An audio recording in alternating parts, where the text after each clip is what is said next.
সাদা কাফনের ভেতরে ঢুকবি, ওই দিন কি থাকবে কে বড় কে ছোট? কাফনে লেখা থাকবে বড় হুজুরের লাশ, কালার সব হবে এক।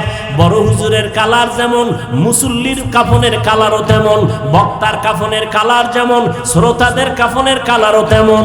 ওরে কে মালিক, কে গোলাম, কে ইমাম, কে মুক্তাদি, কে ডাক্তার, কে রুগী, কাফনে ঢুকলে আর লেখা থাকবে না, সবার লাশ একাকার হয়ে পড়ে থাকবে। এরপরে কবরের সাইজও হবে এক, কবরে রাখার পরে প্রশ্ন হবে তিনটা, তাও হবে এক। রবের পরিচয় দাও, ধর্মের পরিচয় দাও, রহমাতুল্লিল আলামিনের পরিচয় দাও। এই তিনটা প্রশ্ন আমাকেও করা হবে, তোমাকেও করা হবে রে যুবক বাবা। ওই তিনটা প্রশ্নের জবাব যারা দিবে তাদের কবর হবে রওজাতুম মির রিয়াজিল জান্নাহ, আর যারা জবাব দিতে পারবে না তাদের কবর হবে হুফরাতুম মিন হুফারিন নার, জাহান্নামের টুকরা। তবে কারা জবাব দিতে পারবে? আমি হুজুর, মাওলানা, কোনো গ্যারান্টি নাই। যদি আমি হুজুর হইয়া জবাব দিতে পারবো, গ্যারান্টি থাকতো, তাহলে আমার নবী কাঁদতেন না, আবু বকর জান্নাতের টিকিট হাতে নিয়ে কান্না করতেন না। ওমরের মতো বান্দা যাকে দেখলে শয়তান বড় ভয় পায়, ওই ওমরও চোখের পানি ছেড়ে কাঁদেন। ও ওমর, আপনি কাঁদেন কেন? ওমর বলে, আমি আল্লাহর আযাবের বড় ভয় পাই। হাসরের কঠিন সময় সূর্যের গরম, জমিনটা হবে তামা, জাহান্নামের আগুনের গরম। ওদিকে আমার আল্লাহ পাক রাগান্বিত আওয়াজ দিবেন, লিমানিল মুলকুল ইয়াউম লিল্লাহিল ওয়াহিদিল কাহ্হার। আল্লাহ বলবে, ও দুনিয়ার নেতারা, ও টাকাওয়ালা, ও ক্ষমতাওয়ালারা, আজকে এই ময়দানে তোমাদের রাজত্ব কই? দুনিয়াতে কত বাহাদুরি করছো, নেতাগিরি করেছো, আজ আমার আদালতে দাঁড়াও। নবী বলেন, আমার আল্লাহ রাগান্বিত আওয়াজটা যখন দিবেন, হাসরের ময়দানটা থরথর করে কেঁপে উঠবে, নবীদের চোখের কোঠায় পানি, সমস্ত হাসরের মানুষগুলো উলঙ্গ দাঁড়ানো থাকবে, নারীরাও উলঙ্গ, পুরুষেরাও উলঙ্গ। নবীদের কান্নার আওয়াজ। ও আল্লাহর বান্দারা, আবু বকর কাঁদেন কেন? আল্লাহর আদালতে কেমনে দাঁড়াবো?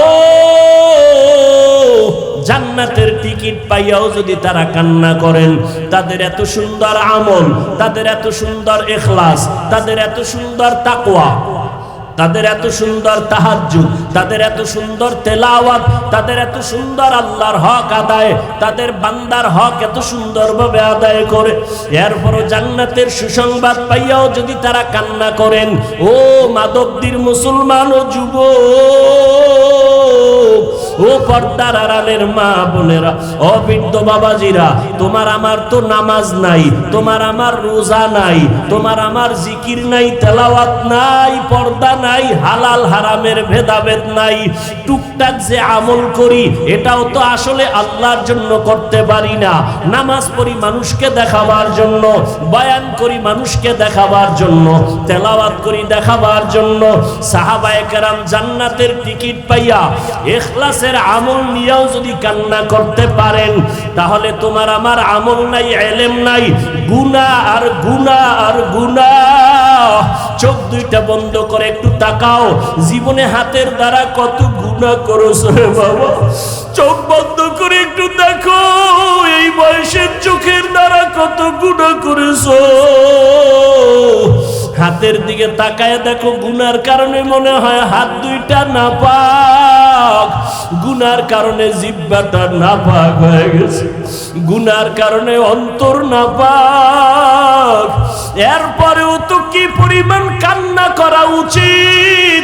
তোমার চোখে আমার চোখে কোনো কান্না নাই। কপাল এত খারাপ হয়ে গেল, নিজেও কাঁদো না, অন্য যদি কান্না করে তাও সইতে পারো না। কপাল এত খারাপ হয়ে গেছে, আল্লাহ তোর উপরে এত বেজার, মা বাবা তোর উপরে এত বেজার, আজকে নিজেও নামাজ পড়ো না, অন্য নামাজ পড়ে তাও পছন্দ করো না। এত নিমক হারাম কপাল খারাপ কেন তোমার? নিজেও দাড়িটা রাখতে পারো না, অন্য দাড়ি রাখবে তাও পছন্দ করো না। নিজেও হালাল খাও না, অন্যেরা হালাল খায় তাও পছন্দ করো না। নিজেও পর্দা করো না রে বাবা, অন্যেরা পর্দা করবে তাও পছন্দ করো না। এই অবস্থায় যদি আজরাইল সে হাজির হইয়াই যায়, আর যদি রূহটা নিয়ে টান দেয়, নবী বলেন জ্যান্ত বকরির চামড়া খুললে যেমন কষ্ট,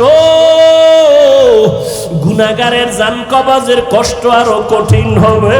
ও দাড়ি কমানেওয়ালা ভাইরা, ও বেপরদাওয়ালা ভাই বোন মারা, ও গুনাহগার বাবারা, আর কয়দিন বাহাদুরি করবি? এই ছাত্র জনতার আন্দোলনে কত যুবকের লাশ চলে গেল। ওরে বাবা, তুমি আগামী বছর বাঁচার কোনো গ্যারান্টি নাই। এখনো সময় আছে, যদি তওবা করে আমার আল্লাহকে ডাক দাও, দয়ার মালিক। এই ময়দানে আমার মতো গুনাহগার কেউ নাই। আমার গুনার খবর আমার মা বাবা ভাই বোন স্ত্রী পুত্র কেউ জানে না। যদি আমার অপরাধের খবর আমার স্ত্রী জানতো, আমারে ঘরে ঢুকতে দিত না, আমাকে স্বামী বলে গ্রহণ করত না। আমার অন্যায়ের খবর যদি মা বাবা জানতো, সন্তান বলে পরিচয় দিত না। আমার অপরাধের খবর যদি আমার ভাই জানতো, ভাই বলে পরিচয় দিত না। আমার মাওলা যে কত দয়ার মালিক। আল্লাহ কইরে গোলাম, আমি তোরে বড় আদর করে বানাইছি। আমার কোনো ছেলে নাই, মেয়ে নাই, আমি তোরে মোহাব্বত করে বানাইছি। আমি আল্লাহ তোরে কত নিয়ামত দিলাম। আমার দেওয়া নিয়ামতের পানি, আমার দেওয়া বাতাস, আমার দেওয়া সূর্যের আলো চাঁদের আলো ভোগ করো বান্দা। আমার দেওয়া কত নিয়ামত তোরে দিলাম, এগুলো খাইয়া যদি নাফরমানি করো, গুনাহ তো কম করো নাই। আমি আল্লাহ জানি তুই কোন রাতে কখন কোথায় কি পরিমাণ গুনাহ করেছো, অন্ধকারে কি গুনাহ করেছো আমি জানি। দুনিয়ার কেউ না জানলেও আমি মাওলায় জানি। হাতের দ্বারা কয়টা গুনাহ করছো কেউ না জানলে আমি আল্লাহ জানি। চোখের দ্বারা কয়টা গুনাহ করেছো কেউ না জানলেও আল্লাহ বলে আমি জানি। এরপর আমি রাগ করিয়া পানি বন্ধ করি নাই, বাতাস বন্ধ করি নাই। তোর অন্যায় দেখার পরও আমি তোরে ঘুমের ঘরে পারতাম মেরে ফেলতে, মারি নাই। আমি আল্লাহ তোরে বাঁচাইয়া রাখছি, কারণ আমি আল্লাহ চাই না তুই গুনাহ নিয়ে কবরে যাবি। আমি আল্লাহ চাই তুই তওবা কর, ফিরিয়া আয়। কারণ তওবা না করিয়া গুনাহ অবস্থায় যদি কবরে যাও, আমি মাওলা জানি দুনিয়াতে তুই সূর্যের গরম সইতে পারো না। আমি মাওলা জানি দুনিয়াতে মশার কামড় তুই সইতে পারো না, তুই দুর্বল। একটা বেতের বাড়ি সইতে পারো না। গুনাহ নিয়ে যদি কবরে পড়িয়া যাও, আমার গুনাহগারের শাস্তি কিন্তু মোটেও দেওয়া কম হবে না। গুনাহ নিয়ে যদি তওবার জন্য আমি মাওলা তোর হায়াতটা এখনো বাঁচায় রাখছি।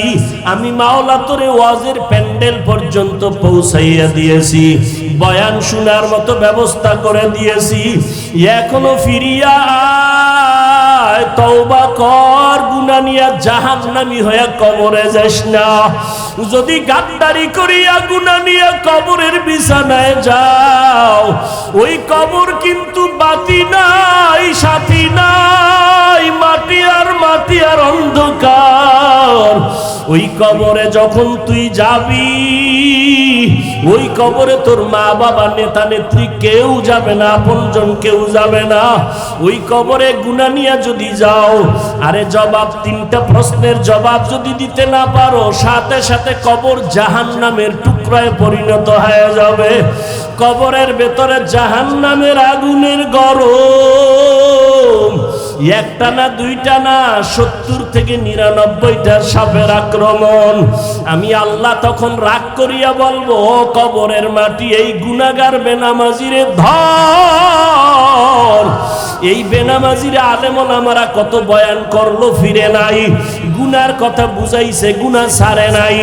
ও কবরের মাটি, দুই পার্শ্ব থেকে এত জোরে জোরে চাপ দাও, এমন জোরে কবরের মাটি চাপ দিবে পাঁজরের হাড়গুলো চুরমার হয়ে যাবে। ও যুবক বাবারা, পাও দুইটা ধইরা বলি, চোখের বাড়ি ছেড়ে আল্লাহকে ডাক দাও। ও আসমানের মালিক, জমিনের মালিক, ও দয়ার আল্লাহ, আমরা গুনাহগার হইয়া প্যান্ডেলে ঢুকছি, গুনাহ নিয়ে বাড়ি যাইতে চাই না, গুনাহগার হইয়া কবরে যেতে চাই না রে মালিক। ওই কবরের দুই পার্শ্বের মাটির চাপ সইতে পারবো না রে আল্লাহ। ও পর্দার আড়ালের মা বোনেরা, আপনার মতো কত মা বোন মোবাইলে সময় নষ্ট করে না, নামাজ ছাড়ে না, বেপরদায় চলে না, স্বামীর মাল হেফাজত করে। ও মা বোনের, আপনারা কেন পারবেন না? এখনো সময় আছে, তওবা করে দুই ফোঁটা চোখের পানি ছাড়িয়ে আল্লাহকে ডাকেন। সন্তান যদি চোখের পানি ছাড়িয়া মা বাবাকে ডাক দেয় আর মাপ চায়, মা বাবার দয়া না হইয়া পারে না। ছাত্র যদি কান্না করে ওস্তাদের কাছে ক্ষমা চায়, ওস্তাদ মায়া না করিয়া পারে না। ও আল্লাহর বান্দারা, ওই মা বাবার থেকে, শিক্ষকের থেকে আমার মাওলার মায়া কি কম? ওরে দুই ফোঁটা চোখের পানি যদি ছাড়িয়া দিয়া ডাক দাও, আল্লাহ দয়া করে মাফ করে দাও, বুঝি নাই, শয়তানের ধোকায় পড়ে দাড়ি কাটছি আর কাটবো না, শয়তানের ধোকায় পড়ে বেপরদায় চলছি আর চলবো না, শয়তানের ধোকায় পড়ে জবান দিয়া গালি দিছি আর দিব না, শয়তানের ধোকায় পড়ে মিথ্যা বলছি, গীবত করছি আর করব না, হাতের দ্বারা কারো বিরুদ্ধে লাগবো না, গুনাহ করব না। قال النبي صلى الله عليه وآله وسلم ইয়াকুম ওয়াজ-যান্না ফাইন্নাজ-যান্না আকযাবুল হাদিস। খবরদার, তোমরা খারাপ ধারণা করিও না, এটা সব গুনাহের মূল হলো খারাপ ধারণা। আর এই খারাপ ধারণার থেকেই হয় গীবত, শিকায়াত। খবরদার, গীবত করা মারাত্মক অপরাধ। আল্লাহ পাকে গীবত থেকে আমাদেরকে হেফাজত করেন। এরে নবীর উম্মতের দল, উম্মত এখন দিশেহারা, পথহারা, মতহারা। এখন এই উম্মত কোথায় যাবে? একমাত্র ঠিকানা উলামায়ে আহলে হকের পরামর্শ নিয়ে জীবনকে পরিচালনা করবে। এরে নবীর আশিক, আজ সারা দুনিয়ার ভেতরে আল্লাহর কোরআন নবীর আদর্শ নিয়ে যারা চলে তাদের সম্মান, এত বিপদের পর আলেমের সম্মান কমে নেই। আচ্ছা, সম্মান যে আল্লাহ দিছেন, আখিরি নবীর উম্মত, এদের মধ্যে যারা কোরআনওয়ালা, ইলমওয়ালা, আমলওয়ালা, এদের সম্মান সবার উপরে। আর এই সম্মানটা কি কোনো একটা অবস্থার সাথে সম্পর্ক? হ্যাঁ, যে আলেমের সম্মান থাকবে কতক্ষণ? কয় আলেম মাদ্রাসায় পড়াইবে যতক্ষণ, এরকম নাকি?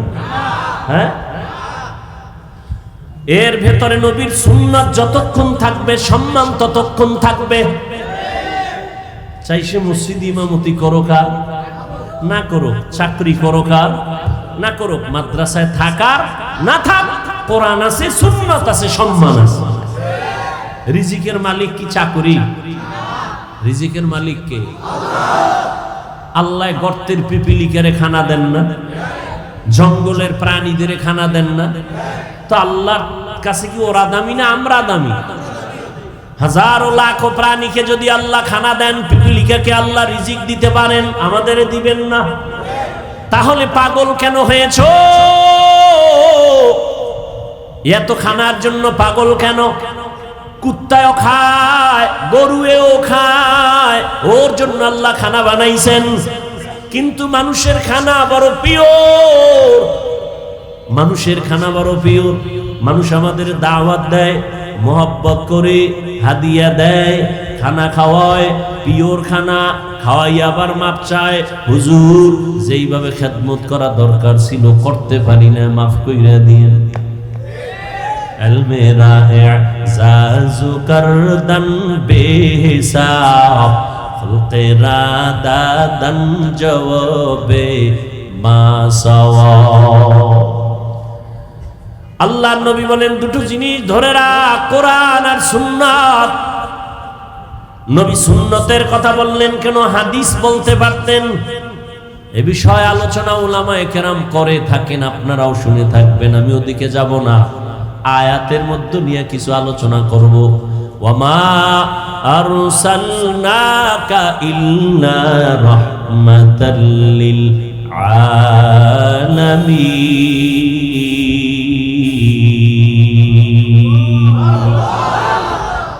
আল্লাহ তাআলা বলেন, হে রহমতের নবী, আমি আপনাকে দুনিয়ায় পাঠাই নাই, হ্যাঁ পাঠিয়েছি জগৎ সমূহের রহমত হিসেবে। ভালো করে বুঝেন, নবীকে রহমত করে পাঠাইলাম বললেই তো হইতো। আল্লাহ আগে নেতিবাচক শব্দ কেন ব্যবহার করলেন? ও নবী আমি আপনাকে পাঠাই নাই, আবার বললেন হ্যাঁ পাঠিয়েছি জগৎ সমূহের রহমত হিসাবে। পাঠাই নাই এই শব্দ বলে আবার কেন বললেন হ্যাঁ পাঠিয়েছি? বলে দুনিয়ার মানুষের জেহেনটাকে স্পষ্ট করে বলে দিলেন, ও মানুষ ভালো করে মনের ভেতরে ঢুকাও, স্থায়ীভাবে ভালো করে বুঝাও, আমার নবী একমাত্র নবী, রহমতের নবী। এই নবীকে আমি আল্লাহ ভিন্ন কোনো কারণে পাঠাই নাই, একমাত্র রহমত হিসাবে পাঠিয়েছি। জগৎ সমূহের জন্য নবী রহমত। অনেকে তরজমা করে থাকেন উভয় জগতের জন্য নবী রহমত। উভয় জগৎ মানে দুনিয়ার জগৎ, পরকাল জগৎ। আর আমি তরজমা করলাম জগৎ সমূহ, কারণ দুই জগৎ না, রুহের একটা জগৎ আলাদা, মায়ের গর্ভের একটা জগৎ আলাদা, দুনিয়া নামক জগৎ আলাদা, কবর জগৎ আলাদা, হাসরের মাঠের একটা জগৎ আলাদা, জান্নাত ও জাহান্নামের একটা জগৎ আলাদা। আমার নবী উভয় না, সমস্ত জগতের জন্য রহমত। আল্লাহ হলেন রব্বুল আলামিন, আর আমার নবী হলেন রহমাতুল লিল আলামিন। আল্লাহ হলেন জগৎ সমূহের রব, আর আমার নবী হলেন জগৎ সমূহের রহমত। রুহের জগতের জন্য নবী আমার রহমত। রহমতের নবী রহমত নিয়ে আসছেন মক্কা নগরীতে। এমন এক সময় মক্কাতে নবী আসলেন, যেই সময় মক্কার মানুষ ছিল সারা দুনিয়ার মধ্যে চরম খারাপ, চরিত্রহীন। মক্কার মানুষের মতো খারাপ এই জমিনের কোথাও এরকম খারাপ মানুষ ছিল না। মক্কার মানুষ এত খারাপ, চরিত্রের কোনো ভালাই নাই। সবাই জানে জাহেলিয়াতের পর্দায় তারা আটকানো, বাইতুল্লাহর পার্শ্বে নারী পুরুষ উলঙ্গ হয়ে যায়, তাওয়াফ করে, নারীদের পছন্দ করে না, কন্যাদের গলা টিপে হত্যা করে আপন বাবা, কন্যা হলে লজ্জা পায়, কন্যাদের পছন্দ করে না বাবা, সমাজে মাথা উঁচু করে না, লজ্জা। বর্তমানেও কিছু কুলাঙ্গার জমিনে আছে, ছেলে হলে খুশি হয়, কন্যা হলে কষ্ট পায়। আছে না নেই? রহমতের নবী আসিয়া বললেন, না, কন্যাদের সম্মান অনেক উপরে। আমি এত বড় দামি এক ব্যক্তি, রহমতের নবী, আমার একটা ছেলে নাই, আমি 4 কন্যার বাবা। আমিও নবী, 4 কন্যার বাবা। নবী দুনিয়াতে এসে প্রত্যেকটা সেক্টরে শান্তির বাড়ি ধারা কায়েম করলেন। মক্কার মানুষগুলো এতটা খারাপ ছিল, ওই জায়গায় নবীকে পাঠাইলেন আমার আল্লাহ। চারদিকে দুশমন। আবার নবী আসার আগে আব্বাকে নিয়ে গেলেন, শিশুবেলা মাও চলে গেল। আমাদের দেশের বড় হুজুর মাধবদী এলাকায় কোনো খারাপ এলাকা থাকলে, জেনা হয় যেখানে, পতিতালয়, ওখানে যদি এলাকার মানুষ এইসা উজানির হজরতের বলে, হুজুর আপনি মাধবদী থাকেন, আপনি একজন আল্লাহর খাঁটি ওলির আওলাদ, আপনার কাছে আমাদের আবদার, এই বিষয়টা কি করা যায়? হুজুর পরামর্শ করার পরে বলবে, এই এলাকার কিছু মানুষ আগে ওখানে দেখো গিয়া কি হালাত। হুজুর যদি বলে না তোমগো যাওয়া লাগবে না, আমি যাব, সবাই বলবে না হুজুর আপনি এত বড় হুজুর, ওখানেই পরিবেশ নাই যে আপনি যাবেন, দেখার জন্য যেতে পারবেন না, আপনি এত বড় হুজুর ওখানে যাবেন কিভাবে? হুজুর তো যাবে ভালো নিয়তে, এরপরও সবাই বাধা দিবে, ওখানে যাইয়েন না। আমরা আগে গিয়ে দেখি পরিবেশটা একটু লাইন মতো হলে আপনাকে নিব, ঠিক না? এর থেকেও খারাপ মক্কার মানুষের হালাত, চারদিকে দুশমন, আর সেই জায়গায় সৃষ্টির শ্রেষ্ঠ আদর্শের নবীকে আল্লাহ কেন পাঠাইলেন? আর মানুষগুলো এত খারাপ বা কেন হইল? আপনাদের মাধবদীর কেন্দ্রীয় মসজিদের পাশে যার বাসা, ওই মানুষটা যেই পরিমাণ উল্টা পাল্টা করবে অন্যদের তুলনায় কম, কথা ঠিক না? মসজিদের দূরের মানুষটা যেই পরিমাণ খারাপ হবে, মসজিদ মাদ্রাসার পাশের মানুষটা একটু কম খারাপ হবে, কারণ পাশে মসজিদ, ঠিক না? আতরের দোকানের তো একটা ভাব আছে না, ওখানে থাকলে তো একটু ঘ্রাণও আসবে। তাহলে মক্কার মানুষের মতো খারাপ আর কোথাও নাই, অথচ মক্কার মানুষ এত খারাপ হবে কেন? যেখানে আল্লাহর ঘর আছে, যেখানে আল্লাহর এত দামি একটা ঘর, যেই ঘরটা দিয়ে তাকাইলেই সওয়াব, কিছু বলা লাগবে না, শুধু তাকাইবেন সওয়াব। সুবহানাল্লাহ। না এত দামি একটা ঘর, ইন্না আউওয়ালা বাইতি উযিআ লিন-নাসি লাল্লাযী বিবাক্কাতা মুবারাকাও ওয়া হুদা, মুবারাকাও ওয়া হুদাল লিল আলামিন।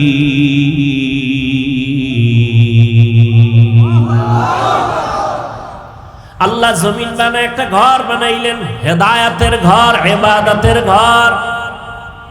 এত দামি একটা ঘর, যেই ঘরটা দিয়ে তাকাইলে সওয়াব, কিচ্ছু বলতে হবে না। জমিনে এমন কিছু জিনিস আল্লাহ দিছেন, বান্দা শুধু তাকাইবে সওয়াব। মায়ের দিকে তাকাও সওয়াব, বাবার দিকে নেক নজরে তাকাও সওয়াব, তাকায় থাকো সওয়াব। আল্লাহর প্রিয় বান্দা উলামা কঠিন মোহাব্বতের গোলামদের দিকে তাকাও সওয়াব। আল্লাহর কোরআন খুলিয়া তাকায় তাকায় দেখো সওয়াব। আল্লাহর ঘর বাইতুল্লাহ দেখো সওয়াব। যেই বাইতুল্লাহর এরিয়ায় একবার আল্লাহ বললে 1 লক্ষ বার আল্লাহ বলার সওয়াব, একটা সেজদা দিলে 1 লক্ষ বার সেজদা দিলে যেই পরিমাণ সওয়াব একটায় তা হবে। এত দামি ঘরের মানুষ কেন এতটা চরিত্রহীন হলো? কারণ কি?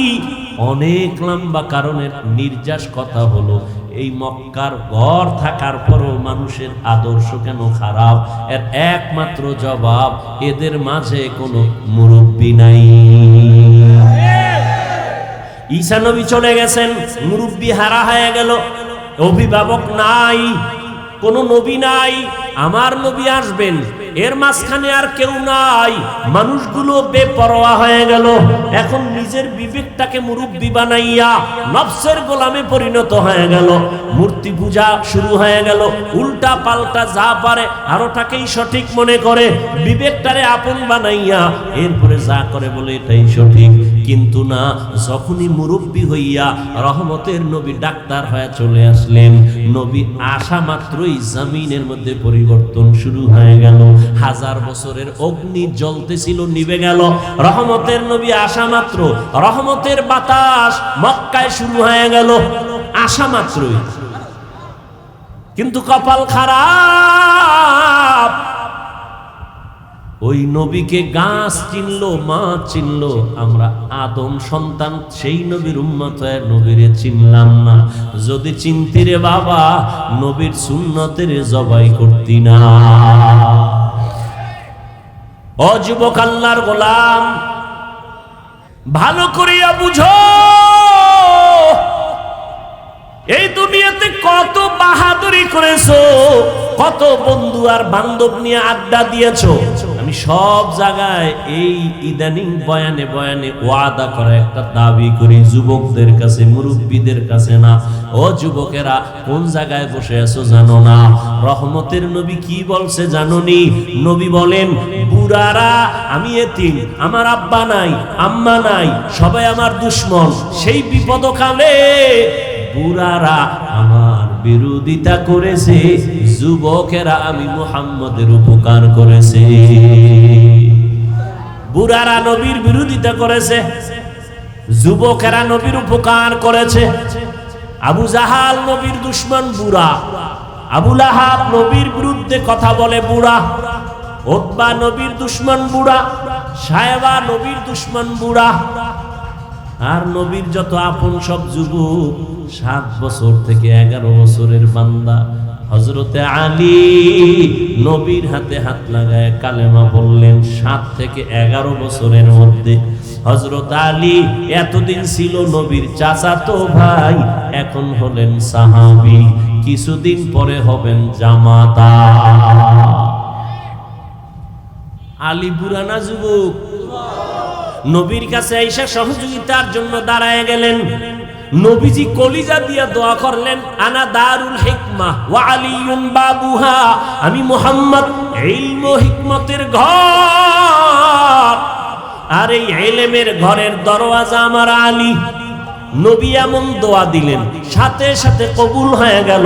আল্লাহ হযরত আলীকে এই পরিমাণ ইলম দান করেছেন। হযরত আলী বলেন, ও দুনিয়ার যুবকেরা শুনো, ইলমের দাম কত?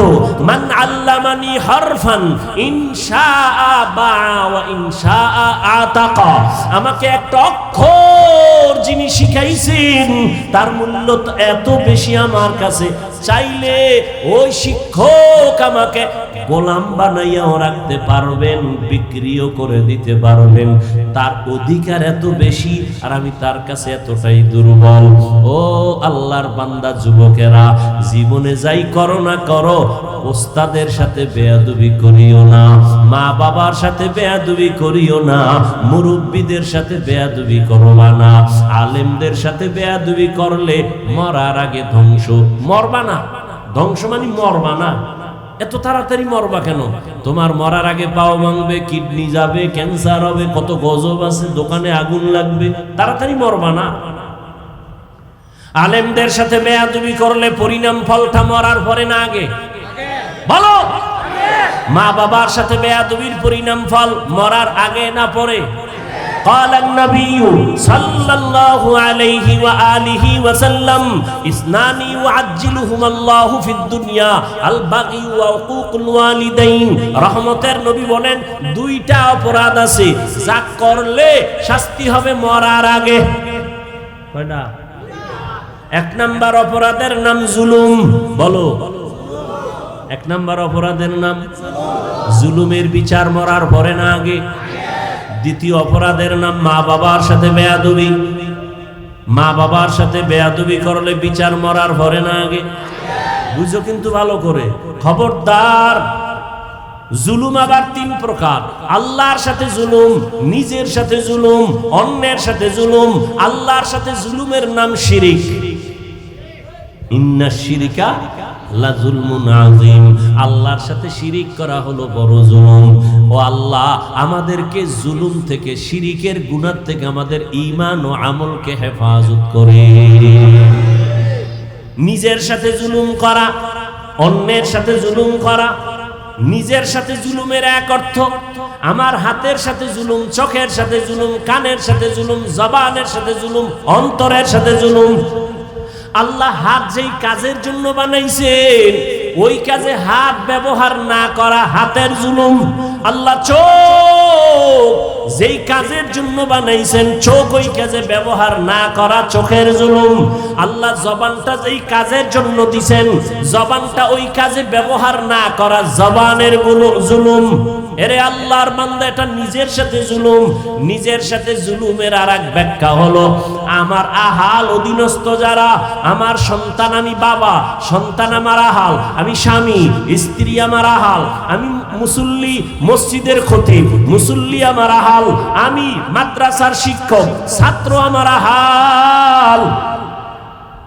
আহালের উপরে জুলুম করা বিচার হবে মরার আগে। শিক্ষক হয়ে ছাত্রের উপরে জুলুম, বিচার মরার আগে। মা হইয়া বাবা হইয়া সন্তানের উপরে জুলুম, সন্তান হয় মা বাবার উপরে জুলুম, মরার আগে বিচার।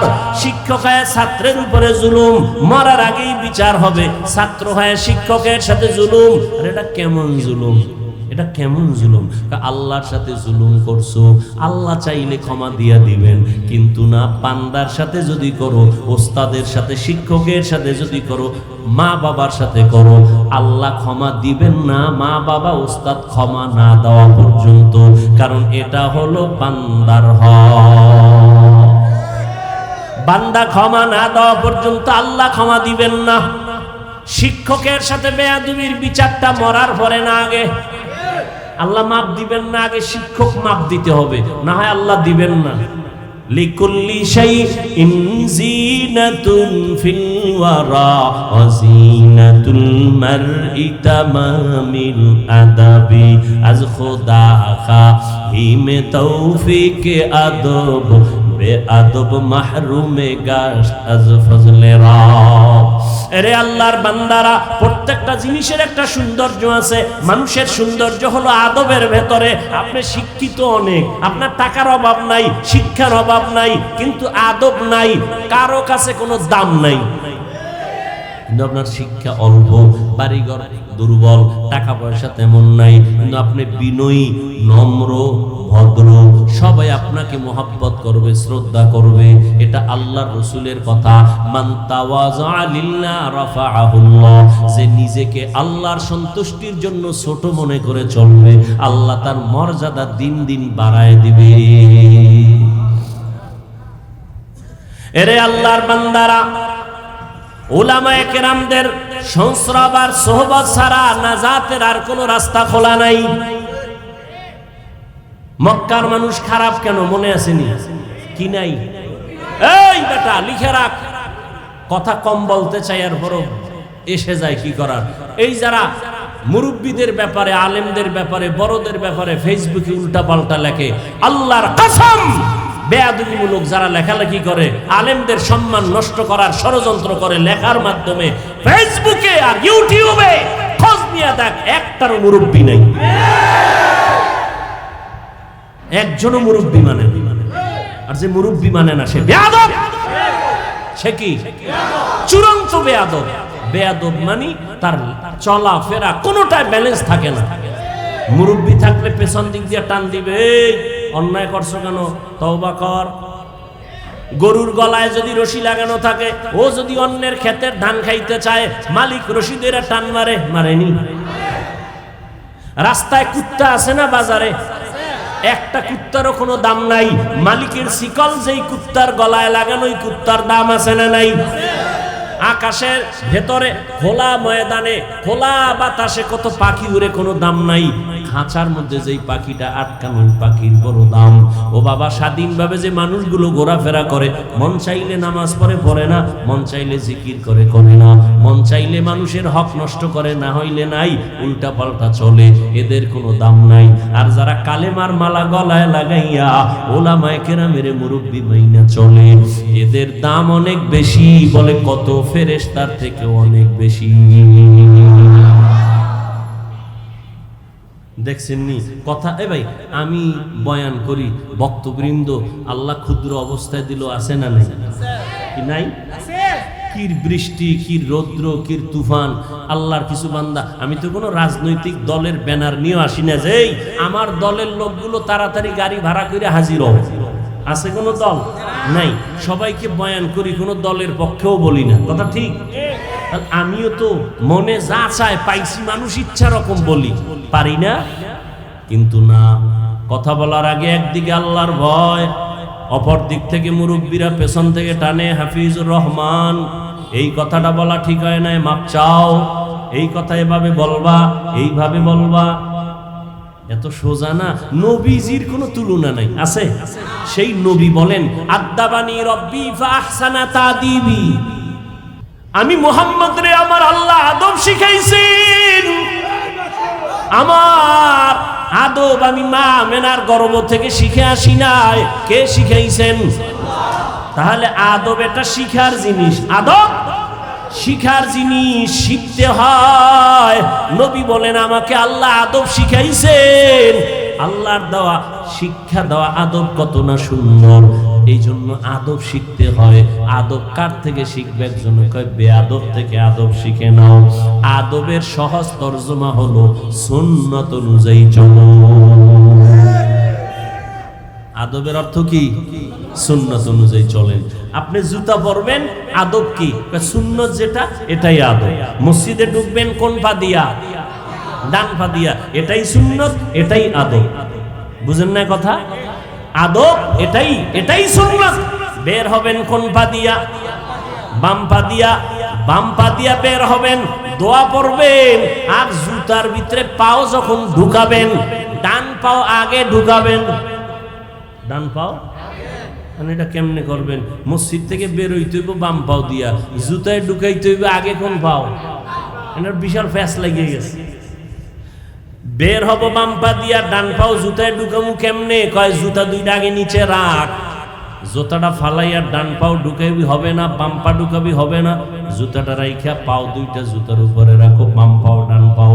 এরপরে আল্লাহর নবীর উপরে দরুদ পইরা দোয়া পড়ো, কারণ যেই দোয়ায় দরুদ নাই ওই দোয়ার কবুলিয়ত নাই। এজন্য তুমি বের হও খালি জেলাফির সময় দরুদ, মসজিদ থেকে বের হও দরুদ, যত দোয়া আছে দরুদ আছে। দরুদ ছাড়া দোয়া কবুল হবে না। বের হইছো বাম পা দিয়া, বাম জুতার উপরে রাখো পা, রাখার পরে ডান পা বের করে ডান জুতার উপরে রাইখা এরপরে ডান পাও জুতায় ঢুকাও আর দোয়া পড়ো বিসমিল্লাহি ওয়াসসালাতু ওয়াসসালামু আলা রাসূলিল্লাহ আল্লাহুম্মা ইন্নী আসআলুকা মিন ফাদলিক। এখানে শেষ না, এবার ডান পাও ঢুকছে নি, কথা হয় না। এরপরে কোন পাও ঢুকবে? এবার দোনো পাও ঢুকছে নি। দৌড় দিস না, দাঁড়া। আদব হইল সুন্নত হলো ডান পাও দিয়া কদম শুরু করবি। বাম পা না ডান পা? এই সুন্নত না মানলে সুন্নি। হ্যাঁ, সুন্নতের খবর নেই সুন্নি। जिंदगी में बंदगी तू करना है, जिंदगी में बंदगी तू करना है, जिंदगी में बंदगी शर्मिंदा है, जिंदगी में बंदगी शर्मिंदा है। যুবক ভাইরা একটু বসবানি, অধিক সাওকা তোমরা কও না যুবকেরা বসবা না যাবা গা আগি? এই যুবকরা কথা কও, বসবানি না চলে যাবা? হ্যাঁ, আল্লাহ সবাইকে কবুল করে। আমি সবসময় যুবকদের পক্ষেই কথা বলি না, আল্লাহ যুবকদের কবুল করুন। যুবক ঠিক, সমাজ ঠিক, ঠিক নেই? আর যুবকের ঠিক করার জন্য ওলামায়ে কেরাম লাগবে, কথা ঠিক না? এজন্য ওলামায়ে কেরাম ঠিক, যুবক ঠিক, যুবক ঠিক, সমাজ ঠিক, সমাজ ঠিক, দেশ ঠিক। আল্লাহ সবাইকে কবুল করেন। दुनिया में हो दुनिया का तलबगार ना हो। এই যুবক ভাল লাগেনি? একতারা হইলে মজা হইতো না? তোরা তো আবার একতারা ছাড়া ভাল লাগে না। এক যুবক মোবাইলে হিন্দি গান শুনে, বাংলা শুনে না, না পাকিস্তানের রাজাকার, এই জন্য হিন্দি শুনে। শুনে তো শুনে আবার লাফায়। কেউ যুবক লাফাও কেন? কয় নাচি। কেন কয় গান শুনি না? কয় অর্থ জানুনি, আব্বাও জানে না, আমিও জানি না। তো লাফাও কেন? কয় মজা লাগে। কি লাগে? এখন সেই মজার গানও নাই। এখন যে আমরা গজল বলি, এও গানের সেই আগের সুর হয়ে গেছে। মানুষের গজল গাইতাম আগে, ছোটবেলা শুনতাম কলিজার টুকরা আইনুদ্দিন আল আজাদ, এরকম বহু শিল্পীদের আল্লাহর বান্দারা গজল গাইতেন, নাত হামদে বাড়ি তাআলা পড়তেন, কলিজা ঠান্ডা হতো। কবরের আযাবের গজল শুনতাম, চোখের পানি পড়তো। আর এখন একতারা না বাজাইলেও গান এমন ধাক্কা লাগে, মনে হয় যেন একতারার সাথে মিলে যায়। আল্লাহ হেদায়েত দান করুন। অলিপুরি সাহেবের একটা বয়ান সেদিন শুনলাম, তিনি বলছেন ইসলামী সঙ্গীত বলা জায়েজ নাই। সঙ্গীত শব্দ ইসলামের বেলায় ব্যবহার নিষেধ। ভাইরা আমার, দোয়া করি অলিপুরি সাহেবের জন্য, আরো যারা এই ময়দানে খেদমত করছেন, যাদেরকে বাতিলরা নাম শুনলে ভয় পাইতো, আল্লাহ পাক যাদের নিয়ে গেছেন তাদের জান্নাতে মাকাম বাড়ায় দেন। যারা এখনো আছে আল্লাহ তাদের হায়াতে বরকত দান করেন, সুস্থতার নিয়ামত আল্লাহ বাড়ায় দেন। এই আমরা হুজুরেরা কিন্তু এক। তোমরা মাদক দিবইয়া কিলাকিলি করো কেন? তুমি যদিও দেখো টুপি আলাদা, কিন্তু অন্তর এক। অন্তর কি এক? খবরদার, তুমি শরবতের মধ্যে যত রং দেখো, কোন শরবত লাল, কোন শরবত হলুদ, কোনটা একটু সবুজ, আছে না? সবগুলোই কিন্তু শরবত। আমরা আলেমরা যেই লাইনে হই না কেন, এক জায়গায় দেখা হইলে বুকে বুক লাগাই, দাওয়াত দিয়ে আসেন, এক জায়গায় এক প্লেটে খাই, তখন কিন্তু মায়ার এক টার্গেট হয়ে যায়। আমরা যে লাইনের হই, আমরা সবাই নবীর ওয়ারিস, আমরা উলামা। তুমি মাদক দিবে কিলাকিলি কইরা তোমার ক্ষতি করে লাভ কি রে বাবা? না, এ দূরত্ব বন্ধ করো, কলিজা দিয়া দোয়া করো। আলেম দেখলে দোয়া নিও, দোয়া নিও, দেখলে সালাম দিও, দোয়া নিও। কার দোয়া কখন তোমার কপালে লেগে যাবে বলা যায় না। এরে যুবক, আল্লাহর মোহাব্বত অন্তরে জমা করে নাও, দুনিয়া পিছে ফেলে দাও। ও আল্লাহর বান্দারা, সার্টিফিকেট না থাকলে না খায়া মরবা, এই কথা সম্পূর্ণ মিথ্যা। রিজিকের মালিক চাকরি না, সার্টিফিকেট না, একমাত্র আল্লাহ। दुनिया में हो दुनिया का तलबगार न हो, बाजार से गुजर हो खरीदार न हो। ये दुनिया एक मिसले कागज फूल है, ये दुनिया एक मिसले कागज फूल है। जिंदगी में बंदगी तू करना है, जिंदगी में बंदगी तू करना है।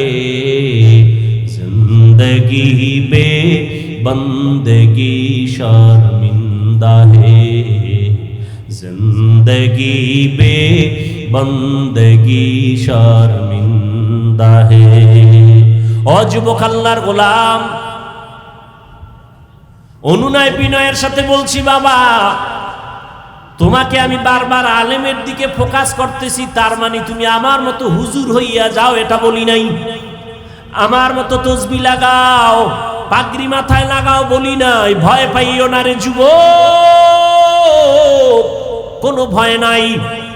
তোমাকে আমি এতক্ষণ চিল্লায় যে বয়ান করলাম, এত কষ্ট জমিনের মধ্যে কথা বলার মতো কষ্ট আর কিছুই নাই।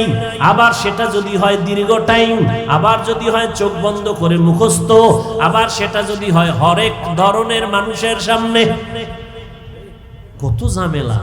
এর মধ্যে যদি আবার টাইম মতো ঘুম না হয়, খানা না হয়, কত না মাথা পেরেশান।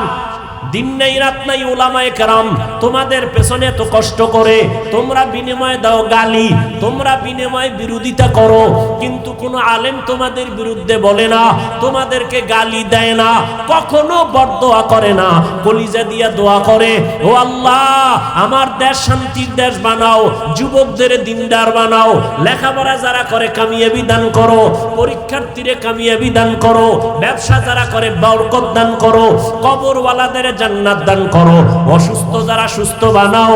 ও আল্লাহর বান্দারা, এই জন্য আমি কসম করে বলি কথাটা লিখে রাখ, এবং পারলে 200, 300, 400, 500 টাকা দিয়া পেস্টুন বানাইয়া মাধবদীর রাস্তার মোড়ে মোড়ে টানায় দিবি। আমার একটা জীবনের বড় দাবি তোমাদের কাছে, ও যুবক, এই শব্দটা লেখা স্লোগান লিখে টানায় দিবা। সেটা হলো আল্লাহর কসম করে গ্যারান্টি দিয়া বলে গেলাম, আল্লাহর কসম একবার, আল্লাহর কসম দুইবার, আল্লাহর কসম তিনবার, ওয়াল্লাহি বিল্লাহি তাল্লাহি, জীবনে যত বন্ধু পাইছো যুবকেরা, যত বান্ধবী পেয়েছো, আল্লাহর কসম সব তোদের বন্ধু ধান্দাবাজ, স্বার্থপর। একটা বন্ধু তোর আপন নাই, সব ধান্দাবাজ। তুই নেতার পেছনে দৌড়াও, নেত্রীর পেছনে দৌড়াও, এরা যে কত ধান্দাবাজ, উল্টা পাল্টা স্বার্থে আঘাত লাগলে শুধু দল থেকেই নাম কাটবে না, কল্লা কেটে দিবে, ঠিক? কিন্তু আলেমের এত গালি দেও, একজন আলেমও তোর গালির জবাব দেয়, বরং দেখলে হাসি মুখে কথা কয়, বুকে লাগায় সালাম দেয়। সবাই চায় বান্দা তুই দিনের পথে চলবি, ভালো ডাক্তার হওয়া, তোর হুজুর হওয়া লাগবে না, হুজুর বাইরে গেছে, হুজুর হওয়ার দরকার নাই, তুমি স্কুলে পড়ো, কলেজে পড়ো, চাকরি করো, ও আল্লাহর বান্দা তুমি ওই লাইনে থাইকে একজন ভালো ডাক্তার হও, ইঞ্জিনিয়ার হও, একজন প্রফেসর হও, কোনো বাধা নাই রে বাবা। ভালো করে বুঝো, দুনিয়াতে যত বন্ধু আছে, একজনের দাঁড়ায় কি বলতে পারবি, সাহস আছে যে অমুক একটা বন্ধু পাইছি, নিরেট, কোনো স্বার্থ নাই, ধান্দা নাই, আছে? ওরে বাস খুঁজতে খুঁজতে পাবি কারে? আম্মা জানরে পাবি, আমার মা, আমার বাবা, কিন্তু সোনার বাংলায় তাও উল্টায় গেল। কত মা বাবা স্বার্থের টানে মাধবদী থানায় মামলা করে না, করে না? কত মা বাবা স্বার্থের টানে সন্তানের জবাই করে। এজন্য ফাইনাল কথা, স্থায়ী কথা, 3 বার কসম করে বলে গেলাম, তোদের জীবনের A to Z, তোদের কলিজার আপন বন্ধু, নিঃস্বার্থ বন্ধু, একমাত্র শুধুমাত্র কেবলমাত্র উলামায়ে আহলে হক।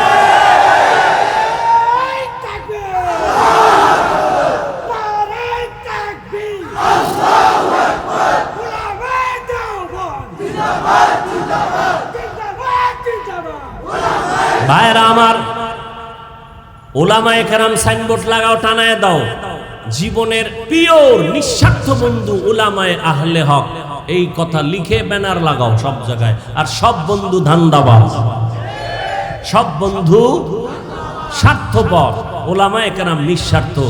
এই বয়ান সারা রাত করলে শেষ হবে না।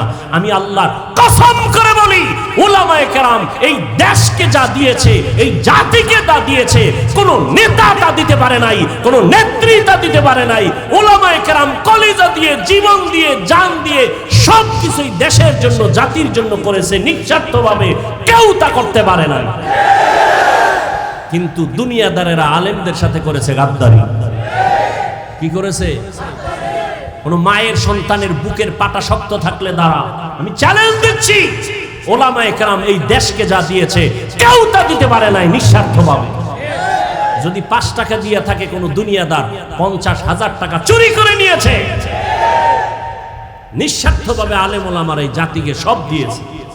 সরকার কোটি কোটি কোটি টাকা ব্যয় করে র‍্যাব বানাইছে, আর্মি বানাইছে, পুলিশ বানাইছে, বানাইছে, এদের হাতে লাঠি আর অস্ত্র দিয়া দিছে। এলাকায় যাও, সন্ত্রাস দমন করো, দুর্নীতি দমন করো, পারছেনি? মদের আড্ডা বন্ধ করো, গাঞ্জার আড্ডা বন্ধ করো, নেশা বন্ধ করো, পারছে? কিন্তু আলেম ওলামারা বেতের বাড়ি লাগে নাই, গালি দেওয়া লাগে নাই, অস্ত্র লাগে নাই, রাতের বেলা কানছে আর তোমাদের পাও ধরে ধরে বয়ান কইরা কইরা লাখ লাখ মানুষ এই জমিনে হয়েছে। আগে মদ পান করতো, এখন আর নামাজ ছাড়ে না। বানায় বলতেছি, সত্য কথাটা স্বীকার কর, মানো আর না মানো, কারণ সবাই মানবে এটা কথা। আরে আবু জাহিল্লা মানে না নবীর বয়ান, যে নবীর কোনো গুনাহ নাই, সেই নবীর বয়ানেও কালেমা পড়ে না। যে নবীরে দেখলে কলিজা ঠান্ডা, ওই নবীরে 13টা বছর দেখলো, বয়ান শুনলো, এরপরও কালেমা পড়ে না। কে? আবু জাহাল। এটার নাম কফাল। সবার কপালে হেদায়েত আসবে না। আর একজন আল্লাহর বান্দা 27 বছর বয়স। কত? বুড়া না যুবক? হ্যাঁ, যুবকেরা ভালো করে শোন। 27 বছরের যুবক তরবারি নিয়ে যায় নবীজির কল্লা কাটার জন্য। তরবারি নিয়া কল্লা কাটতে গিয়া ইসলামের বড় সৈনিক হয়ে দাঁড়ায় গেল। তরবারি নিয়া ডাক দিয়া কয়, মুহাম্মদের বিরুদ্ধে যদি কথা বলতে চাও, মুহাম্মদের আর লাগবে না, আমি ওমরের তরবারিটাই যথেষ্ট। বুড়া না যুবক? ও যুবক, ভালো করে শুনো। পায়ে ধরে ধরে ধরে ধরে কথা বলতে যে কি কষ্ট। 5 মিনিট চা খায়, পানি খায়, দেখি তো আমরা ওলামায়ে কেরামের কোনো চিন্তা নাই, দিন নাই রাত নাই, পায়ে ধরে ধরে বয়ান করি। একবার ওই যে এতক্ষণ কষ্ট করে চিল্লায় বয়ান করলাম, ও আল্লাহর বান্দারা, একবারও কিন্তু বলি না কওমি মাদ্রাসায় না গেলে জাহান্নামে যাইবা, তাবলীগ না করলে জাহান্নামে যাইবা, পাঁচকল্লি মাথায় না দিলে জাহান্নামে যাইবা, চরমনাই না গেলে জাহান্নামে যাইবা, উজানি না গেলে জাহান্নামে যাইবা। একবারও বলি নাই স্কুল ছেড়ে দাও, মাদ্রাসা আসো, তাও বলি নাই। ও বাবারা, কি বলতে চাই, জীবনে যতদিন বাঁচবা গোলামি করবা, আল্লাহর আদর্শ মানবা, মদিনা। তুমি ডাক্তার হও, ইসলাম বাধা দেয় না, ডাক্তার হও, ইঞ্জিনিয়ার হও, প্রফেসর হও, তবে দাবি আমার বেয়াদব হইও না। তোমার ব্যবহারে যেন কখনো কোনো আলেম কষ্ট না পায়, তোমার ব্যবহারে যেন মা বাবা কষ্ট না পায়, তোমার আচরণে যেন কোনো মুরব্বী কষ্ট না পায়। আদর্শ ডাক্তার যদি হইতে পারো, শুধু মাধবদী না, গোটা দেশের মানুষ মাথায় নিয়ে সম্মান করবে। কি ডাক্তার হইতে পারলে? আদর্শ ডাক্তার যদি হতে পারো, আদর্শ ইঞ্জিনিয়ার হও, সম্মান সারা দেশের মানুষ করবে। আদর্শ প্রফেসর হও, সম্মান সারা দেশের মানুষ করবে। আর যদি বেয়াদব হও, প্রফেসর কিন্তু কি, ঢাকা কলেজের ক্লাসে ঢুইকা ছেলে মেয়েরা বসে কানের মধ্যে হেডফোন লাগানো, প্রফেসর ঢুইকা কয়, আমার চিনোস নি? হ্যাঁ স্যার চিনি। আমার নাম কি জানো নি? কয় জানি। বলো। কয় বেদ্যবি হবে। প্রফেসর ডাক দিয়া কয়, আমার নাম আহমদ শরীফ। নাম কি? কথা কয় না। ঢাকা কলেজের প্রফেসর বলে, আমার নাম আহমদ শরীফ। কয় হ্যাঁ স্যার জানি তো। কয় শোন, আজকে নতুন একটা সবক দেই। কয় কি সবক? কয় আজকে থেকে শোন, এতদিন শুনছো কোরআন শরীফ, হাদিস শরীফ, মক্কা শরীফ, মদিনা শরীফ, এখন থেকে কোরআন শরীফ বাদ, হাদিস শরীফ বাদ, মক্কা শরীফ বাদ, মদিনা শরীফ বাদ। আজকে থেকে তোদের জন্য আহমদ শরীফ যথেষ্ট। প্রফেসর হও, তবে বেয়াদব হইও না। ডাক্তার হও, কিন্তু বেয়াদব হইও না। এত সুন্দর এক ডাক্তার, এমবিবিএস ডাক্তার, হাতুড়ে ডাক্তার না, লেখাপড়া কইরা এমবিবিএস ডাক্তার হইছে। ডাক্তার হইয়া স্টাডি করতে করতে কয়, আল্লাহ নারীর উপরে জুলুম করছে, আল্লাহ বড় জালেম। নাম কি? তাসনিমা নাসরিন। নাম কত সুন্দর, তাসনিমা নাসরিন। ডাক্তারও যেমন তেমন না, এমবিবিএস ডাক্তার, কিন্তু আল্লাহরে জালেম বলছে, দেশে পর্যন্ত থাকতে পারে নাই। ডাক্তার হইতে বলছি, কিন্তু বেয়াদব হইতে বলি নাই। আমার দাবি, ডাক্তার হও, বেয়াদব হইও না। ইঞ্জিনিয়ার হও, বেয়াদব হইও না। একজন প্রফেসর হও, বেয়াদব হইও না। তোমার ব্যবহারে যেন মা বাবায় খুশি হয়, আলেম খুশি হয়, মুরব্বীরা খুশি হয়। তাহলে তোমাকে দেশের মানুষ সম্মান করবে। মরিয়া গেলে তোমার নামে সুন্দর ইতিহাস লেখা হবে। কবি নজরুলের ইতিহাস আছে না নাই? তোমরা যুবক বাবারা বড় না, সম্মান করো না। তোমার মতো সারা রাত মোবাইলে আকাম করলে কবি নজরুল হতে পারতো না? পারতো? সম্মানের ডাক্তার হতে চাও তো বাবা? যুবকদের বলছি, সম্মানের জীবন চাও না? এই আরে টাকা তো সুইপারেও কামাই করে, করে না? ওই টাকা চাই না, সম্মানের টাকা চাই, ইজ্জতের জিন্দেগি চাই। কি মানুষ সম্মান করে, টাকা দেয়, খাওয়ায়, আর পর ভুল হয়ে গেছে, মাফ করে দেন। সম্মান ঠিক মতো করতে, এর থেকে আর কি জিন্দেগি চাও? এই সম্মান কে দিছেন? আল্লাহর দেওয়াটা টিকে বেশি, নিজে তৈরি করলেটা থাকে না। চেহারা কালো, বিউটি পার্লারে গিয়ে সুন্দর যদি নিজে নিজে হতে চাও, আর কতক্ষণ? বৃষ্টি আইলে শেষ, পানি ভরলে শেষ, রোদের তাপ লাগলে আরো শেষ, ঠিক নি? আর আল্লাহ যারে সুন্দর বানায় দিছে, এটা কোনো বিউটি পার্লার লাগবে নি, লাগবে না রে বাবা। এরে যুবক, আদর্শ জীবন যদি চাও, সম্মানের জীবন যদি চাও, স্কুল কলেজে পড়িয়াও সম্মানের জীবন যদি চাও, লিখে রাখ, দুইটা পুঁজি লাগবে। কয়টা? একটা হলে আর একটা নাই তো হবে না, দুইটা লাগবে, লিখে রাখো। 1 নাম্বার পুঁজি সুস্থতা, 2 নাম্বার পুঁজি সুন্দর চরিত্র। তোমার চরিত্র ভালো কিন্তু তুমি কি অসুস্থ, কোন জায়গায় চাকরি টিকবে? টিকবে? আচ্ছা তুমি সুস্থ কিন্তু চরিত্র খারাপ, টিকবে কোথাও চাকরি?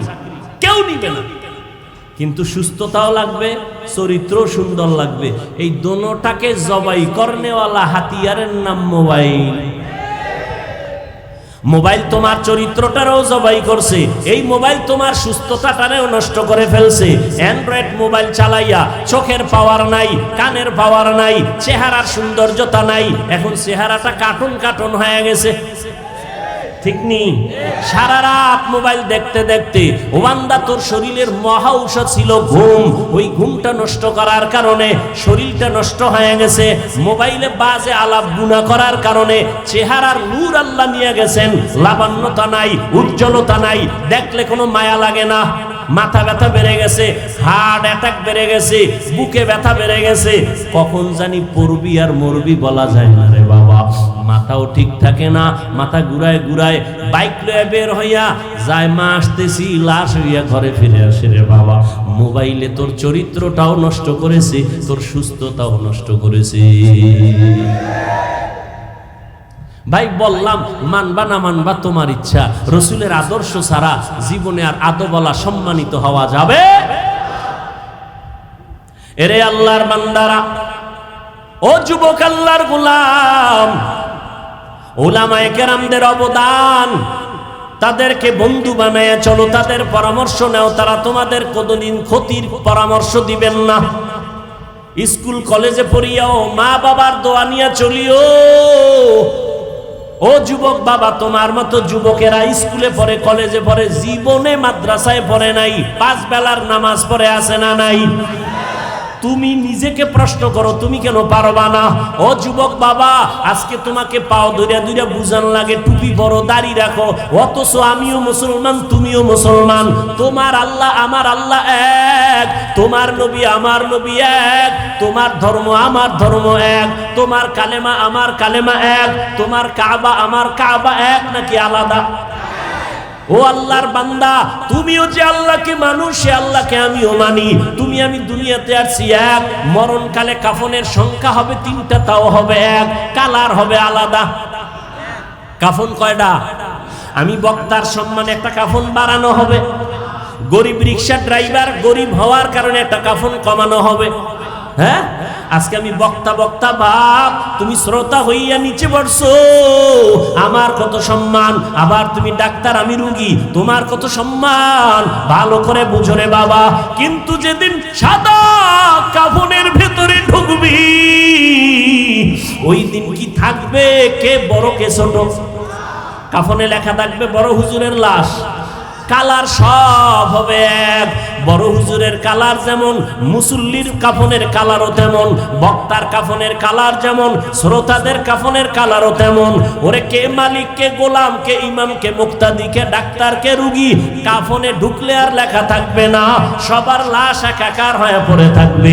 এরপরে কবরের সাইজও হবে এক, কবরে রাখার পরে প্রশ্ন হবে 3টা, তাও হবে এক। রবের পরিচয় দাও, ধর্মের পরিচয় দাও, রহমাতুল লিল আলামিনের পরিচয় দাও, দাও। এই তিনটা প্রশ্ন আমাকেও করা হবে, তোমাকেও করা হবে রে যুবক বাবা। ওই তিনটা প্রশ্নের জবাব যারা দিবে তাদের কবর হবে রওজাতুম মির রিয়াজিল জান্নাহ। আর যারা জবাব দিতে পারবে না তাদের কবর হবে হুফরাতুম মিন হুফারিন নার, জাহান্নামের টুকরা। তবে কারা জবাব দিতে পারবে? আমি হুজুর, মাওলানা, কোনো গ্যারান্টি নাই। যদি আমি হুজুর হইয়া জবাব দিতে পারবো, গ্যারান্টি থাকতো, তাহলে আমার নবী কাঁদতেন না, আবু বকর জান্নাতের টিকিট হাতে নিয়ে কান্না করতেন না। ওমরের মতো বান্দা যাকে দেখলে শয়তান বড় ভয় পায়, ওই ওমরও চোখের পানি ছেড়ে কাঁদেন। ও ওমর, আপনি কাঁদেন কেন? ওমর বলে, আমি আল্লাহর আযাবের বড় ভয় পাই। হাসরের কঠিন সময় সূর্যের গরম, জমিনটা হবে তামা, জাহান্নামের আগুনের গরম। ওদিকে আমার আল্লাহ পাক রাগান্বিত আওয়াজ দিবেন, লিমানিল মুলকুল ইয়াউম লিল্লাহিল ওয়াহিদিল কাহ্হার। আল্লাহ বলবে, ও দুনিয়ার নেতারা, ও টাকাওয়ালা, ও ক্ষমতাওয়ালারা, আজকে এই ময়দানে তোমাদের রাজত্ব কই? দুনিয়াতে কত বাহাদুরি করছো, নেতাগিরি করেছো, আজ আমার আদালতে দাঁড়াও। নবী বলেন, আমার আল্লাহ রাগান্বিত আওয়াজটা যখন দিবেন, হাসরের ময়দানটা থরথর করে কেঁপে উঠবে। নবীদের চোখের কোঠায় পানি, সমস্ত হাসরের মানুষগুলো উলঙ্গ দাঁড়ানো থাকবে, নারীরাও উলঙ্গ, পুরুষেরাও উলঙ্গ। নবীদের কান্নার আওয়াজ। ও আল্লাহর বান্দারা, আবু বকর কাঁদেন কেন? আল্লাহর আদালতে কেমনে দাঁড়াবো? জান্নাতের টিকিট পাইয়াও যদি তারা কান্না করেন, তাদের এত সুন্দর আমল, তাদের এত সুন্দর ইখলাস, তাদের এত সুন্দর তাকওয়া, তাদের এত সুন্দর তাহাজ্জুদ, তাদের এত সুন্দর তেলাওয়াত, তাদের এত সুন্দর আল্লাহর হক আদায়, তাদের বান্দার হক এত সুন্দরভাবে আদায় করে, এরপরও জান্নাতের সুসংবাদ পাইয়াও যদি তারা কান্না করেন, ও মাদবদীর মুসলমান ও যুবক, ও পর্দার আড়ালের মা বোনেরা, ও বৃদ্ধ বাবাজিরা, তোমার আমার তো নামাজ নাই, তোমার আমার রোজা নাই, তোমার আমার জিকির নাই, তেলাওয়াত নাই, পর্দা নাই, হালাল হারামের ভেদাভেদ নাই। টুকটাক যে আমল করি এটাও তো আসলে আল্লাহর জন্য করতে পারি না। নামাজ পড়ি মানুষকে দেখাবার জন্য, বয়ান করি মানুষকে দেখাবার জন্য, তেলাওয়াত করি দেখাবার জন্য। সাহাবায়ে কেরাম জান্নাতের টিকিট পাইয়া ইখলাসের আমল নিয়েও যদি কান্না করতে পারেন, তাহলে তোমার আমার আমল নাই, ইলম নাই, গুনাহ আর গুনাহ আর গুনাহ। চোখ দুইটা বন্ধ করে একটু তাকাও, জীবনে হাতের দ্বারা কত গুনাহ করেছো রে বাবা। চোখ বন্ধ করে একটু দেখো, এই বয়সের চোখের দ্বারা কত গুনাহ করেছো। হাতের দিকে তাকায় দেখো, গুনার কারণে মনে হয় হাত দুইটা নাপাক, গুনার কারণে জিহ্বাটা নাপাক হয়ে গেছে, গুনার কারণে অন্তর নাপাক। এরপরেও তো কি পরিমাণ কান্না করা উচিত। তোমার চোখে আমার চোখে কোনো কান্না নাই। কপাল এত খারাপ হয়ে গেল, নিজেও কাঁদো না, অন্যে যদি কান্না করে তাও সইতে পারো না। কপাল এত খারাপ হয়ে গেছে, আল্লাহ তোর উপরে এত বেজার, মা বাবা তোর উপরে এত বেজার। আজকে নিজেও নামাজ পড়ো না, অন্যে নামাজ পড়ে তাও পছন্দ করো না। এত নিমক হারাম কপাল খারাপ কেন তোমার? নিজেও দাড়িটা রাখতে পারো না, অন্যে দাড়ি রাখবে তাও পছন্দ করো না। নিজেও হালাল খাও না, অন্যেরা হালাল খায় তাও পছন্দ করো না। নিজেও পর্দা করো না রে বাবা, অন্যেরা পর্দা করবে তাও পছন্দ করো না। এই অবস্থায় যদি আজরাইল এসে হাজির হইয়াই যায়, আর যদি রূহটা নিয়ে টান দেয়, নবী বলেন জ্যান্ত বকরির চামড়া খুললে যেমন কষ্ট, গুনাহগারের জান কবাজের কষ্ট আরো কঠিন হবে। ও দাড়ি কমানেওয়ালা ভাইরা, ও বেপরদাওয়ালা ভাই বোন মারা, ও গুনাহগার বাবারা, আর কয়দিন বাহাদুরি করবি? এই ছাত্র জনতার আন্দোলনে কত যুবকের লাশ চলে গেল। ওরে বাবা, তুমি আগামী বছর বাঁচার কোনো গ্যারান্টি নাই। এখনো সময় আছে, যদি তওবা করে আমার আল্লাহকে ডাক দাও, দয়ার মালিক। এই ময়দানে আমার মতো গুনাহগার কেউ নাই। আমার গুনার খবর আমার মা বাবা ভাই বোন স্ত্রী পুত্র কেউ জানে না। যদি আমার অপরাধের খবর আমার স্ত্রী জানতো, আমারে ঘরে ঢুকতে দিত না, আমাকে স্বামী বলে গ্রহণ করত না। আমার অন্যায়ের খবর যদি মা বাবা জানতো, সন্তান বলে পরিচয় দিত না। আমার অপরাধের খবর যদি আমার ভাই জানতো, ভাই বলে পরিচয় দিত না। আমার মাওলা যে কত দয়ার মালিক। আল্লাহ কয়, রে গোলাম, আমি তোরে বড় আদর করে বানাইছি। আমার কোনো ছেলে নাই, মেয়ে নাই, আমি তোরে মোহাব্বত করে বানাইছি। আমি আল্লাহ তোরে কত নিয়ামত দিলাম। আমার দেওয়া নিয়ামতের পানি, আমার দেওয়া বাতাস, আমার দেওয়া সূর্যের আলো, চাঁদের আলো ভোগ করো বান্দা। আমার দেওয়া কত নিয়ামত তোরে দিলাম, এগুলো খাইয়া যদি নাফরমানি করো, গুনাহ তো কম করো নাই। আমি আল্লাহ জানি তুই কোন রাতে কখন কোথায় কি পরিমাণ গুনাহ করেছো, অন্ধকারে কি গুনাহ করেছো আমি জানি। দুনিয়ার কেউ না জানলেও আমি মাওলায় জানি। হাতের দ্বারা কয়টা গুনাহ করছো কেউ না জানলে আমি আল্লাহ জানি। চোখের দ্বারা কয়টা গুনাহ করেছো কেউ না জানলেও আল্লাহ বলে আমি জানি। এরপর আমি রাগ করিয়া পানি বন্ধ করি নাই, বাতাস বন্ধ করি নাই। তোর অন্যায় দেখার পরও আমি তোরে ঘুমের ঘরে পারতাম মেরে ফেলতে, মারি নাই। আমি আল্লাহ তোরে বাঁচাইয়া রাখছি, কারণ আমি আল্লাহ চাই না তুই গুনাহ নিয়ে কবরে যাবি। আমি আল্লাহ চাই তুই তওবা কর, ফিরিয়া আয়। কারণ তওবা না করিয়া গুনাহ অবস্থায় যদি কবরে যাও, আমি মাওলা জানি দুনিয়াতে তুই সূর্যের গরম সইতে পারো না। আমি মাওলা জানি দুনিয়াতে মশার কামড় তুই সইতে পারো না, তুই দুর্বল। একটা বেতের বাড়ি সইতে পারো না। গুনাহ নিয়ে যদি কবরে পড়িয়া যাও, আমার গুনাহগারের শাস্তি কিন্তু মোটেও দেওয়া কম হবে না।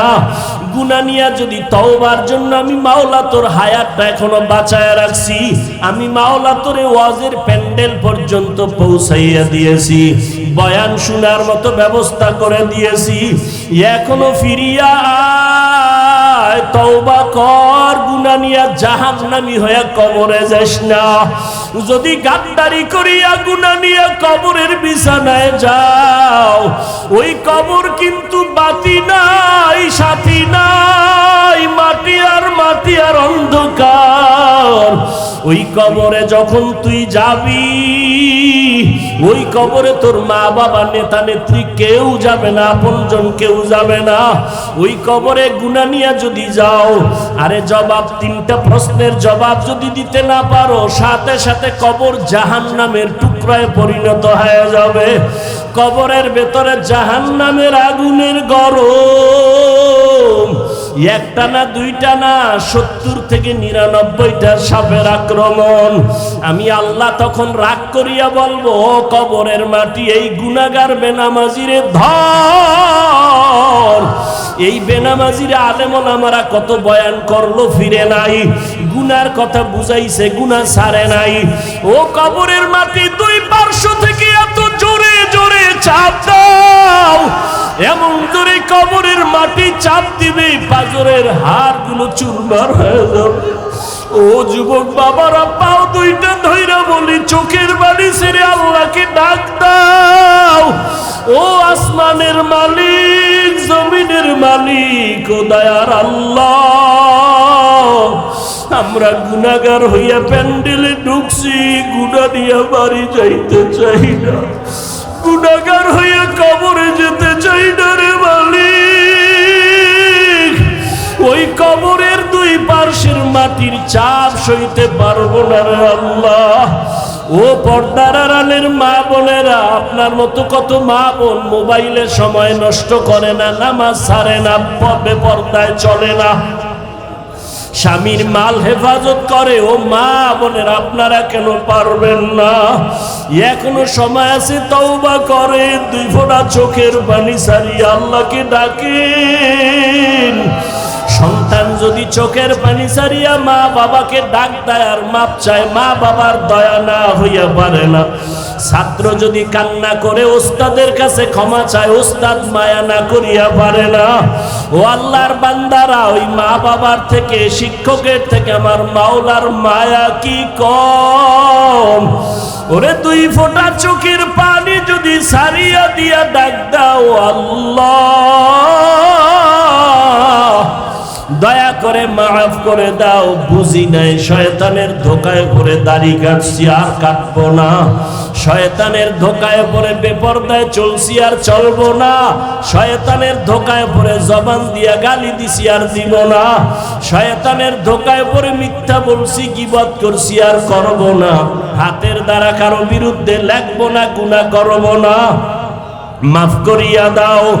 মাওলা চোখের পানি দেখলে কুদরতি অন্তরে মায়ার জোশ এসে যাবে। ওরে চোখে যদি পানি না আসে, মনে করি আমার মাওলা গুনার কারণে বেজার, গুনার কারণে দিলটা পাথর।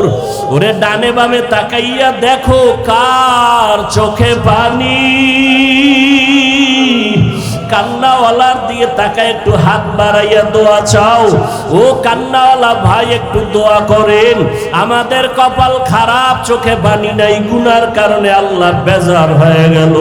ও আল্লাহর বান্দারা, খাঁটি মনে তওবা করো, আর নামাজ ছাড়বা না, দাড়ি কাটবা না, বেপরদায় চলবা না, মা বাবাকে কষ্ট দিবা না, ওলামায়ে কেরামের বিরুদ্ধে যাবা না, নবীর তরিকা মানিয়া চলবা।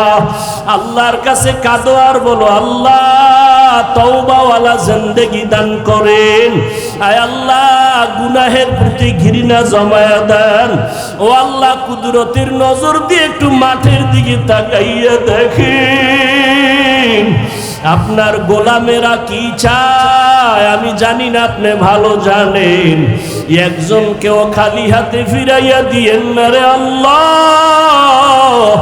হেদায়াতের আলো দিয়া সিনাটা কবুল করে নেন, ওলামায়ে কেরামের বন্ধু বানায় দেন। আয় আল্লাহ, ময়দানকে আপনি কবুল করে নেন, আহলে সুন্নাতুল জামাতের ব্যানার হেদায়াতের জরিয়া বানায় দেন। আলহামদুলিল্লাহি রাব্বিল আলামিন, ওয়াসসালাতু ওয়াসসালামু আলা সাইয়্যিদিল আমবিয়া ওয়াল মুরসালিন ওয়া আলা আলিহি ওয়া আসহাবিহি আজমাইন। ইয়া আরহামার রাহিমিন, ইয়া আরহামার রাহিমিন, ইয়া আরহামার রাহিমিন। রব্বির হামহুমা কামা রব্বায়ানি সগীরা। ও মা হারা, বাবা হারা ইতিম, ও এতিম সন্তানেরা অসহায়, যারা বাবা বলিয়া ডাক দিতে পারো না, মা বলে ডাক দিতে পারো না, মা বাবার জন্য চোখের পানি ছাড়িয়ে একটু কাঁদো আর কলিজা ভরে দোয়া করো। রব্বির হামহুমা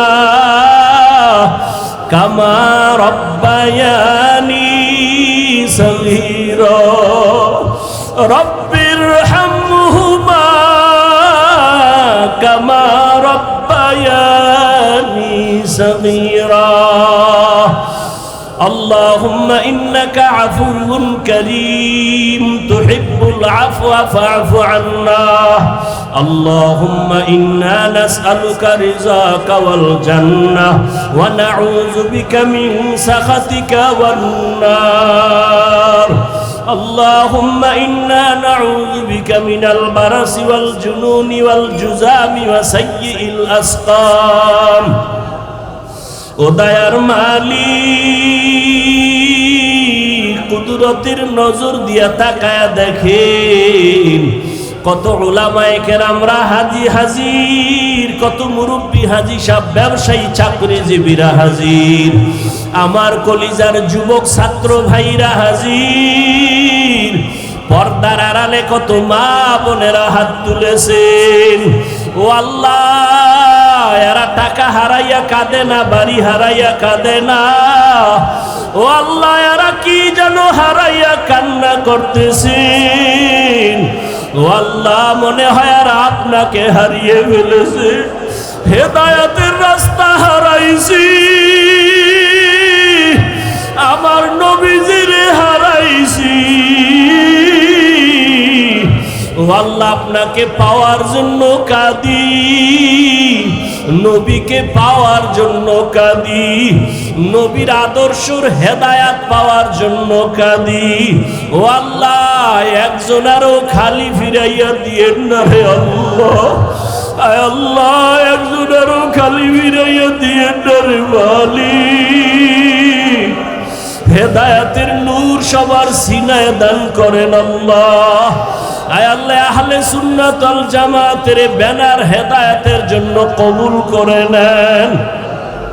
আয় আল্লাহ, এই ব্যানারকে আমভাবে কবুল করে নেন, উম্মতের অন্তরে মোহাব্বত বাড়ায়া দেন, উলামায়ে কেরামের মধ্যে মোহাব্বত ইত্তেহাদ বাড়ায়া দেন। আয় আল্লাহ, মাহফিলের আয়োজনকারীদের কবুল করে নেন। আয় আল্লাহ, মাধবদীর জমিনকে দ্বীনের দুর্গ বানায় দেন আল্লাহ, ইসলামের জন্য কবুল করে নেন। সারা দুনিয়াবাসীকে মাফ করে দেন, মুসলমানের ইসলাম ইমানের হেফাজত করেন আল্লাহ। বাংলাদেশ শান্তির দেশ বানায় দেন। আয় আল্লাহ, প্রত্যেকের পরিবার নিয়ে শান্তিতে বসবাসের তৌফিক দান করেন। আয় আল্লাহ, ছাত্র জনতার আন্দোলনে যারা শহীদ, আমার কলিজার ভাই আবু সাঈদ ও মুগ্ধ সহ যারা দুনিয়া থেকে চলে গেলেন, আয় আল্লাহ, শাহাদাতের মর্যাদা দিয়া জান্নাত দান করেন আল্লাহ, তাদের পরিবারে শান্তি দান করেন আল্লাহ। আয় আল্লাহ, এই দেশে যেন ইসলামের বিদ্বেষী কোনো আইন পাশ না করতে পারে, আমাদের মুসলমান স্বাধীনভাবে ইসলাম নিয়ে চলার তৌফিক দান করেন। আয় আল্লাহ, নবীর সুন্নাতওয়ালা জিন্দেগি সমাজে রাষ্ট্রে কায়েমের ব্যবস্থা করে দেন আল্লাহ।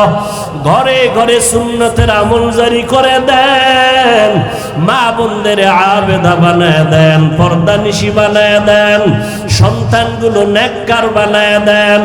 আয় আল্লাহ, আমার কলিজার যুবক 5 ওয়াক্ত নামাজি বানায় দেন, কোরআন পড়নেওয়ালা বানায় দেন, মোবাইলের গুনাহের থেকে হেফাজত করেন আল্লাহ, মোবাইলের গুনাহের থেকে হেফাজত করেন আল্লাহ, মোবাইলের গুনাহের থেকে হেফাজত করেন আল্লাহ।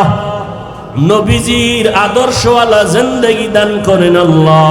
মসজিদ মাদ্রাসাগুলো কবুল করে নেন, উলামায়ে কেরামদের কবুল করে নেন, তালিবুল ইলমদের কবুল করে নেন, অন্যান্য শিক্ষা প্রতিষ্ঠান নবীর আদর্শে কবুল করে নেন।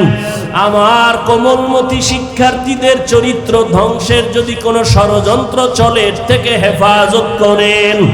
আয় আল্লাহ, আদবওয়ালা বিনয়ী জিন্দেগি দান করেন। আয় আল্লাহ, খায়রুল কবির খোকন সাহেব দোয়া চেয়েছেন, আয় আল্লাহ, তাকে আপনি দ্বীনের খাদেম হিসেবে কবুল করে নেন। আয় আল্লাহ তাআলা, প্রত্যেকের মধ্যে দ্বীনের মোহাব্বত বাড়ায় দেন। আয় আল্লাহ, উলামায়ে আহলে হকের এক বানায় দেন, বাতিলের মোকাবেলায় বিজয় দান করেন আল্লাহ।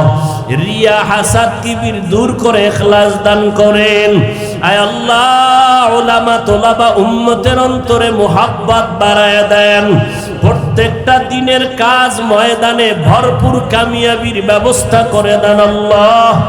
আয় আল্লাহ, সারা দুনিয়ায় খেদমতের জন্য কবুল করে নেন। নবীজির রওজায় গিয়া সালাম দেওয়ার তৌফিক দান করেন। বাইতুল্লাহর গিলাফ ধরে লাব্বাইক লাব্বাইক বলে হাজিরা দেওয়ার তৌফিক দান করেন। আয় আল্লাহ মিথ্যা মামলায় জড়িত যারা মুক্তির ব্যবস্থা করে দেন, মিথ্যা মামলা যারা দেয় তাদের হেদায়াত দান করেন। আয় আল্লাহ একে অপরের বন্ধু বানায় দেন, দুশ্মনী দূর করে দেন, জাহিরি বাতিনি দুশ্মন থেকে হেফাজত করেন আল্লাহ, মুখালিফের মুয়াফিক বানায় দেন, চলার পথে হেফাজত করেন আল্লাহ, আমাদের জান মাল আহাল পরিবার হেফাজত করেন আল্লাহ, পেরেশানি দূর করে দেন, আদওয়ালা বিনয়ী জিন্দেগি দান করেন, তাকওয়াওয়ালা জিন্দেগি দান করেন। আয় আল্লাহ সাবিরিন শাকিরিন জাকিরিনদের অন্তর্ভুক্ত বানায় দেন। আমরা যারা হাত তুলেছি, যাদের মা নাই বাবা নাই, কবর থেকে দোয়া চাই, আয় আল্লাহ মেহেরবানি করে সবার জান্নাতের ফয়সালা করে দেন। আম্বিয়ায়ে কেরাম, সাহাবায়ে কেরাম, শুহাদায়ে কেরাম, আউলিয়ায়ে কেরাম, আসাতেজায়ে কেরামদের মাকাম জান্নাতে বাড়ায়া দেন। আয় আল্লাহ আমার কলিজার যুবকদের দ্বীনের খাদেম বানায়া দেন। আয় আল্লাহ মেহেরবানি করে গুনাহের প্রতি ঘৃণা জমায়া দেন, সমস্ত নেক আমলগুলো যথা সময়ে ইখলাসের সাথে করার তৌফিক দান করেন। আয় আল্লাহ নামাজ কাজা হওয়া থেকে আমাদের হেফাজত করেন আল্লাহ, বেশি বেশি তেলাওয়াত করার তৌফিক দান করেন আল্লাহ। আয় আল্লাহ আমাদের পরস্পরে মোহাব্বত বাড়ায় দেন। আয় আল্লাহ বাংলাদেশ শান্তির জন্য যা